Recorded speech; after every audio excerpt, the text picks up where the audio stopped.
Hey everyone, welcome back to the channel. In today's video, we're going to be going over something a little bit different. We're going to show our Muchlax team against the Asian Milkman team, which is Mew, Skarmory, Scrafty.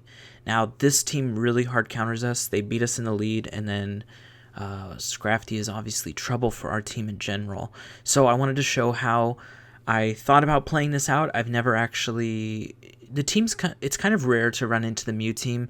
A lot of people don't really have Mew, or it's very tough to use, so I'm sure a lot of people just don't use it in general. But this is what I always thought about doing if I ever played against the team, and I was able to implement it today, and I'm going to show you that battle, and then we're going to go over the thought process. So let's go ahead and watch that battle right now. But if you haven't, definitely hit that sub button. Helps me out a ton. Now let's get into the game. You confusion down with one shield. Okay. I did not know that, to be fair. Okay, so I just assume Asian Milkman's team, and I'm gonna just go into it.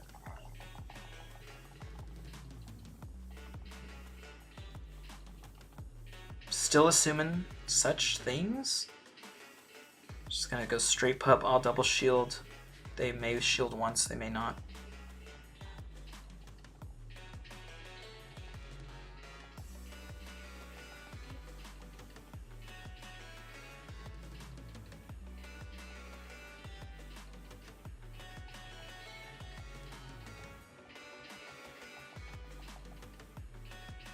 Probably should have been counting at some point, but it doesn't matter.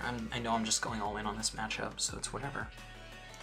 It's not about this fight, though. It's that I actually need to do damage to their Scrafty. So we win CMP, or we beat him to the next move here. They can decide to shield. If they don't, they will die, I think. Yep. Okay, we're giving ourselves some decent odds. Bring in the Scrafty.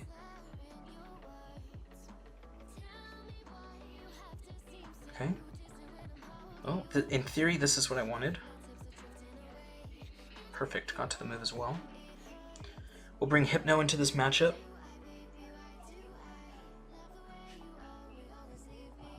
So I've thought about how I would face Asian Milkman's team because it's so freaking dominant against our team, and this is the conclusion I've come to in the theoretical.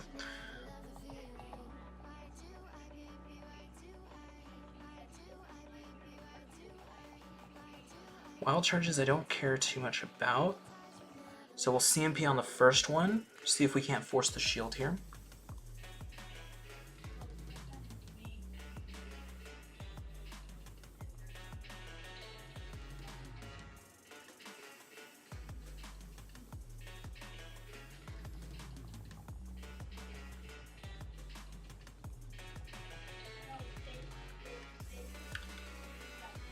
I mean, the worst this could be is foul play, which actually doesn't KO us either. He's just gonna pup through. We're gonna pull the shield here. We're not gonna get to Hypno in time. Oh man, we're actually not gonna make it to Hypno in time.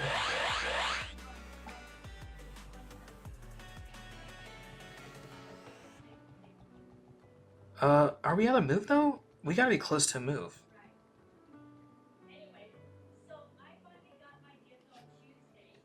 If this is a bait and we lose CMP, rip?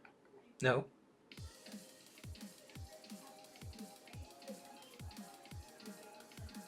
One foul play doesn't KO us, right? Does it? No.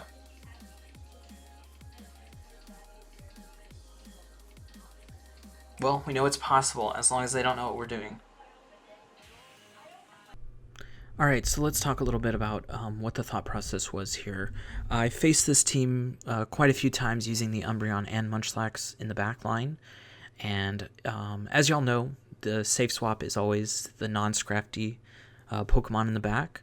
So every time I swapped in Muchlax into the Mew, they would always just switch into the Scrafty. Same with the Umbreon, they would switch into the Scrafty, ramp all the way up, and then we just have no chance. They can just blow our Scrafty out, and then Hypno can never beat the Mew because Shadow Claw is such a dominant move, and they resist confusions because they're a Psychic type as well. So the definition of insanity is to do the same thing over and over. So we decided, the best way to win would probably be to swap in Scrafty. Now, the problem is without Scrafty, we have no way to beat their Scrafty. So we have to win the next matchup. Now, Scrafty's a fighting type, so they're almost always going to bring in the Skarmory. And we saw it in that match. They brought in the Skarmory. Scrafty beat Skarmory in the 2-shield scenario. If they shield once, you have to shield twice. If they shield no times, you only have to shield one time, like we saw there. So you have to be willing to go into a huge shield deficit, but you will win the swap in, which is very good. And if they end up bringing Scrafty in, because Scrafty's kind of their only answer to Scrafty, then you're able to get it all the way down to like 45% just on the counters alone. And like you saw in that match, they ended up shielding the power-up punch because that would have been I think the 3rd or 4th power-up punch, so that actually would have done quite a bit of damage.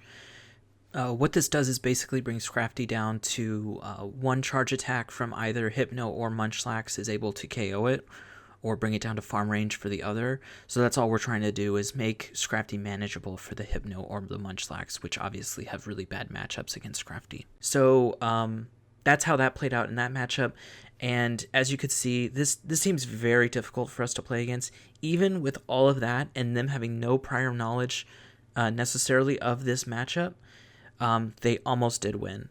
So what's going to happen for a player of the caliber of literally the Asian Milkman is he's probably going to stay in with Mew in the Scrafty matchup for just a second, throw the Surf at you just to get a shield or to do a little bit of chip damage to come in with the Skarmory and farm me down. Now, I've thought about this too.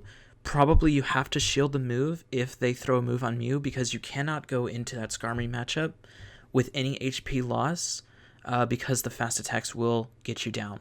So that's fine.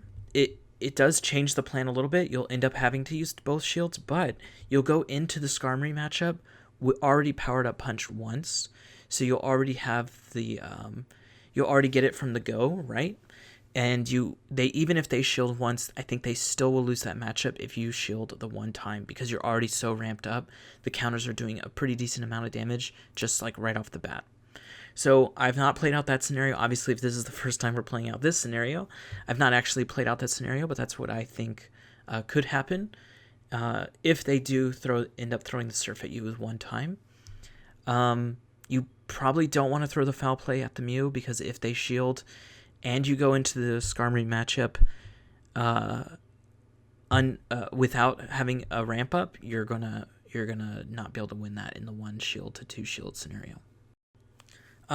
So that's all I wanted to go through over in this video. I know it's a little bit of a weird video compared to the other ones, but I really wanted to show this matchup because it's just such, it's so not in your favor. And this is not to say, like, this is probably the strategy I will use going forward. I've always tried to use it whenever I had the chance, but sometimes those Mew leads actually aren't Asian Milkman teams. So I have done that a few times, and it has cost me. So it's definitely a gambit. You have to just assume what the team is going into it. When I see the Mew lead, I instantly think Scrafty and Skarmory in the back. So it's definitely a gambit, but the Mew leads are very difficult to beat in general. So this is what I do when I see a Mew lead, and I just wanted to give you all that information. Now that information's out there, not a ton of people watch my videos, so you still probably will be able to do this play on a lot of people, and I definitely think it's worth the gambit because it's such a bad lead. Sometimes you just need to change it up. All right, thank you all again so much for your support as y'all are watching this video. Definitely, if you haven't hit that sub button, and I will see y'all in the next one. Coming back and editing from the future. Also, if you have other ideas on how to beat this team, definitely let me know in the comments below. If you like this like one team versus one team strategy type video, let me know. Maybe I can do more of these. There's definitely a lot of Pokemon or a lot of lines that are very tough for us, like Galarian Stunfisk in the lead. I can show those individual battles too if you would like, rather than the sets for the day or something like that. Just let me know, and I'll see you on the next one.